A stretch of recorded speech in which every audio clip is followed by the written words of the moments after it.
হাতে সিল দিন, নিরাপদ বাংলাদেশ বুঝিয়ে নিন, নিরাপদ বাংলাদেশ বুঝিয়ে নিন। সিল মারো ভাই, সিল মারো, সিল মারো ভাই, সিল মারো, ঈগল মার্কাই সিল মারো, ঈগল মার্কাই সিল মারো, দাড়ি পাল্লাই সিল মারো, হাতে হাদি, নাতে মোদি, হাতে হাদি, নাতে মোদি। বিসমিল্লাহির রহমানির রহিম।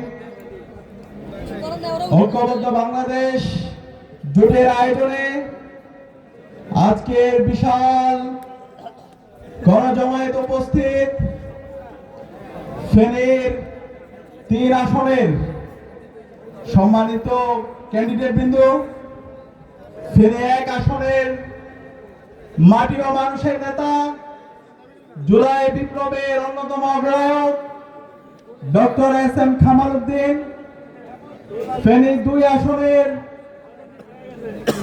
মাটি ও মানুষের নেতা, যিনি ছাত্র জীবন থেকে শিক্ষার্থীদেরকে সাথে নিয়ে বাংলাদেশে ইনসাফ কায়েমের জন্য কাজ করে আসছেন, ইনসাফের পক্ষের অন্যতম প্রতিনিধি, ঈগল প্রতীকের কান্ডারি মুজিবুর রহমান মঞ্জু ভাই, ফেনী 3 আসনের মাটি ও মানুষের নেতা, ইসলামী ছাত্র শিবিরের সাবেক কেন্দ্রীয় সভাপতি, জুলাই বিপ্লবের অন্যতম সম্মুখ সারির যোদ্ধা ডাক্তার ফখরুদ্দিন মানিক ভাই, উপস্থিত ফেনীর বিভিন্ন পর্যায়ের নেতৃবৃন্দ, শহীদ পরিবারের সদস্যবৃন্দ, সাংবাদিক বন্ধুগণ এবং উপস্থিত বিপ্লবী ছাত্র জনতা, আসসালামু আলাইকুম ওয়া রাহমাতুল্লাহি ওয়া বারাকাতুহু। আমি আজকে কোন রাজনৈতিক প্রোগ্রামে বক্তৃতা দিতে আসিনি। আমি আমার সহযোদ্ধাদের কথা বলতে এসেছি।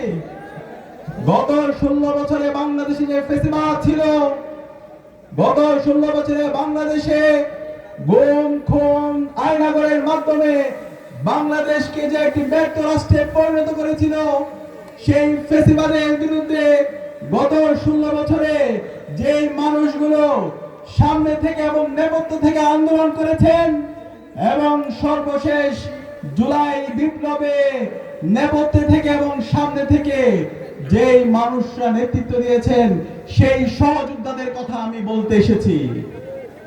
আজকে আপনাদের এখানে যেই প্রার্থীরা আপনাদের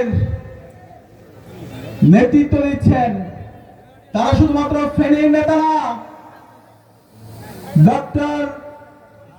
ডাক্তার ফখরুদ্দিন মানিক, মুজিবুর রহমান মঞ্জু, অ্যাডভোকেট এস.এম. কামাল উদ্দিন, তারা শুধুমাত্র ফেনীর নেতা না, তারা সারা বাংলাদেশের নেতা। জুলাই বিপ্লব যখন হচ্ছিল, এই মানুষগুলোর সাথে আমার রেগুলার কথা হচ্ছিল। আপনারা জানেন, সর্বশেষ খুনি হাসিনা যখন ইন্টারনেট ব্ল্যাক আউট করে দিয়েছিল, কারফিউ জারি করেছিল, সেই সময়ে আমার ডক্টর ফখরুদ্দিন মানিক ভাই, মুজিবুর রহমান মঞ্জু ভাই এবং অ্যাডভোকেট এস.এম. কামাল উদ্দিন ভাইয়ের সাথে আমার রেগুলার কথা হচ্ছিল। মুজিবুর রহমান মঞ্জু ভাই সার্বিকভাবে আমাদেরকে পরামর্শ দিয়েছিল, আমাদের আন্দোলন কিভাবে নীতি নির্ধারণ করতে হবে, কিভাবে সকল অংশীজনদেরকে সাথে নিয়ে এই আন্দোলনকে ফ্যাসিবাদ বিরোধী আন্দোলনে রূপ দেওয়ার মাধ্যমে হাসিনার পতন আন্দোলনে ত্বরান্বিত করতে হবে, সেই রূপরেখা আমাদেরকে সার্বিকভাবে সহযোগিতা করেছিল মুজিবুর রহমান মঞ্জু ভাই। এবং মাঠের সমন্বয়ের মাধ্যমে নেতৃত্ব দিয়েছিল আমাদের ডাক্তার ফখরুদ্দিন মানিক ভাই। যখন আমাদের ছাত্র জনতাকে খুনি হাসিনা মিথ্যা মামলা দিয়ে হাজার হাজার আমাদের ছাত্র জনতাকে অ্যারেস্ট করেছিল, সেই শিক্ষার্থী এবং ছাত্র জনতাকে মুক্তির জন্য সার্বিকভাবে আমাদেরকে সহযোগিতা করেছিল অ্যাডভোকেট এস.এম. কামাল উদ্দিন ভাই। এই মানুষগুলো, সারা বাংলাদেশের মানুষরা আপনাদের এই মানুষদের প্রতি কৃতজ্ঞ থাকবে। যতদিন এই বাংলাদেশ রাষ্ট্র বেঁচে থাকবে, ততদিন আমরা এই মানুষগুলোর প্রতি কৃতজ্ঞ থাকব। আজকে আমি যে মানুষদের কথা বলছি, এই মানুষগুলোর সততা, এই মানুষগুলোর দক্ষতা, এই মানুষগুলোর দেশপ্রেম এবং বাংলাদেশকে একটি বৈষম্যহীন ইনসাফ ভিত্তিক বাংলাদেশ বিনির্মাণ করার জন্য এই মানুষগুলো দীর্ঘদিন ধরে লড়াই করছে। গত 55 বছরে বাংলাদেশে আমরা অসংখ্য নেতৃত্ব দেখেছি, দেখি নাই? এইখানে থেকে অসংখ্য এমপি হয়েছে, মন্ত্রী হয়েছে, প্রধানমন্ত্রী হয়েছে, কিন্তু বাংলাদেশ রাষ্ট্রের কোনো পরিবর্তন এসেছে? আসে নাই। গত 54 বছর এবং 55 বছর আমরা দেখতে পেয়েছি বাংলাদেশে দুর্বৃত্তায়নের রাজনীতি। আমরা দেখতে পেয়েছি চাঁদাবাজি, টেন্ডারবাজি, গুম খুন, আইনাগরের রাজনীতি। এই রাজনীতিকে চিরতরে বন্ধ করার জন্য জুলাই বিপ্লব হয়েছে। জুলাই বিপ্লবের শহীদরা জীবন দিয়েছে একটি বৈষম্য ইনসাফ ভিত্তিক বাংলাদেশ বিনির্মাণ করার জন্য। সে কারণে আমাদের আগামী 12 ফেব্রুয়ারি নির্বাচনে এই ইনসাফের পক্ষের প্রতিনিধিদেরকে আমাদেরকে বিজয় করতে হবে। আমরা কি পাবো ইনশাআল্লাহ? ইতিমধ্যে বাংলাদেশের ছাত্র জনতা, 4 কোটি যে তরুণরা আছে তারা তাদের সিদ্ধান্ত জানিয়ে দিয়েছে। বাংলাদেশে 5টি ছাত্র সংসদ নির্বাচন ইতিমধ্যে অনুষ্ঠিত হয়েছে।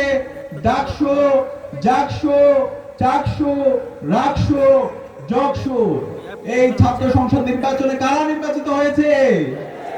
ইনসাফের পক্ষের প্রতিনিধিরা নির্বাচিত হয়েছে। এই ইনসাফের পক্ষের প্রতিনিধিরা গত 1.5 বছর ধরে দেখিয়েছে কিভাবে জুলাইকে ধারণ করতে হয়, কিভাবে শহীদদের আকাঙ্ক্ষার কথা বলতে হয়, কিভাবে দিল্লির তাবেদারদের বিরুদ্ধে কথা বলতে হয়, কিভাবে আগ্রাসনের বিরুদ্ধে কথা বলতে হয়, কিভাবে ইনসাফের পক্ষে কথা বলতে হয়, কিভাবে এই বাংলাদেশের মাফিয়া তন্ত্রের বিরুদ্ধে কথা বলতে হয়, কিভাবে পরিবারতন্ত্রের বিরুদ্ধে কথা বলতে হয়। আমরা এই 1.5 বছরে আমাদের এই মানুষরা প্রমাণ করেছে কিভাবে দেশকে ভালোবাসতে হয়, কিভাবে কথা এবং কাজের মধ্যে মিল রাখতে হয়। কিন্তু আমরা আজকে দেখতে পেয়েছি 1.5 বছর জুড়ে পরে একজন নেতা এসেছেন। নেতা আসার পরে তার বিভিন্ন ধরনের পরিকল্পনার কথা বলছেন।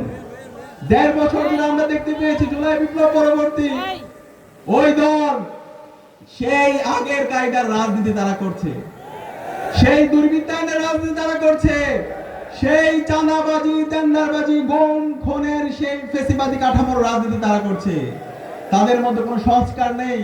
যেই সংস্কার করার জন্য জুলাই বিপ্লবে শহীদদের জীবন দিয়েছে তার কোনো পরিবর্তন আমরা ওই দলের মধ্যে দেখতে পাই না।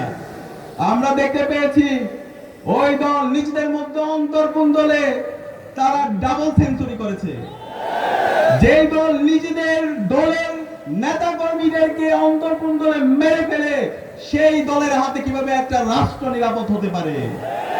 সুতরাং আমরা অনুরোধ করব ওই দলের নেতৃবৃন্দকে, আপনারা এই গুন্ডাদেরকে সামলান। চাঁদাবাজি, টেন্ডারবাজি, রাজনীতি, মাফিয়া তন্ত্রের রাজনীতি 5 আগস্ট চ্যাপ্টার ক্লোজ হয়ে গেছে। সুতরাং ওই রাজনীতি চলবে না। ইতিমধ্যে ছাত্ররা জানিয়ে দিয়েছে তাদের অবস্থান। আপনাদের যে অবস্থান ছিল শহীদ জিয়া এবং বেগম জিয়া থাকতে আপনার দলের যে অবস্থান ছিল সেই অবস্থান আজকে আপনারা আপনাদের ভুল রাজনীতির কারণে আপনারা হারিয়ে ফেলেছেন। সুতরাং এখন সময় আছে, নিজেদেরকে সংস্কার করেন, জুলাইয়ের শহীদদের আকাঙ্ক্ষাকে ধারণ করেন, বাংলাদেশের তারুণ্যকে ধারণ করেন এবং চাঁদাবাজি, টেন্ডারবাজি, মাফিয়া তন্ত্রের বিরুদ্ধে জিরো টলারেন্স নীতি ঘোষণা করেন। এভাবে যদি ঘোষণা করতে পারেন তাহলে বাংলাদেশে মানুষ আপনাদের কথাগুলো আবার নতুন ভাবে ভাববে। আমি একই সাথে অনুরোধ করব, আজকে আমরা দেখতে পাচ্ছি যে এই জুলাই বিপ্লব হয়েছিল বাংলাদেশের সংস্কারের জন্য, যে জুলাই বিপ্লব হয়েছে বাংলাদেশে ইনসাফ কায়েম করার জন্য, সেই জুলাই বিপ্লবের সনদের আইনি ভিত্তি দেওয়ার জন্য যে গণভোট, সেই গণভোটে হাকে বিজয় করার জন্য ওই রাজনৈতিক দল এখন পর্যন্ত কোনো ক্যাম্পেইন করছে না। তারা এই নিয়ে ন্যায়ের পক্ষে অবস্থান করছে। যারা ন্যায়ের পক্ষে অবস্থান করছে আপনাদেরকে 12 ফেব্রুয়ারি আগে বাংলাদেশের সর্বস্তরের জনতা আপনাদের বিরুদ্ধে গণরায় দিয়ে দেবে। ইতিমধ্যে আপনাদের পরাজয় হয়ে গেছে। সুতরাং আমাদের যারা আজকের ছাত্র জনতা এখানে উপস্থিত হয়েছেন আপনাদেরকে অনুরোধ করব, আগামী 12 ফেব্রুয়ারি যে নির্বাচন হবে সেই নির্বাচনে আমরা যে 2টা ভোট দিব, একটা হচ্ছে গণভোট। সেই গণভোটে হায়ের পক্ষে আমাদের প্রত্যেকটা জায়গায় ক্যাম্পেইন করতে হবে। আমরা কি পারবো ইনশাআল্লাহ? হা মানে হলো বাংলাদেশ, হা মানে হলো ইনসাফ, হা মানে হলো আজাদি, না মানে হলো গোলামি, আমরা আর গোলামি চাই না, আমরা আর কোনো মাফিয়াতন্ত্র চাই না, আমরা আর কোনো চাঁদাবাজি টান্দাবাজি চাই না।